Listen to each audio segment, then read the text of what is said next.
Hello, today we're going to go ahead and show you how to take a color image and turn it into black and white or grayscale. They're two different things. I'll show you them both. So go ahead and go to your browser, type in GIMP, G-I-M-P.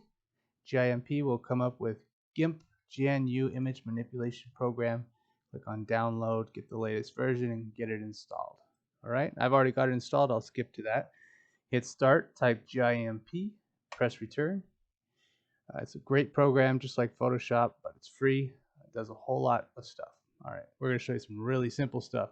So open up a picture. I got this picture of this really handsome guy right here. Then you can go to image.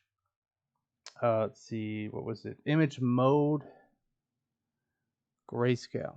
Now that's grayscale. I'm going to hit Control Z to undo that. Now, if you wanted true black and white, where there's only black and only white, no grays or anything in between that, you can go to Colors, and then you can look for something called Threshold. There's your true black and white.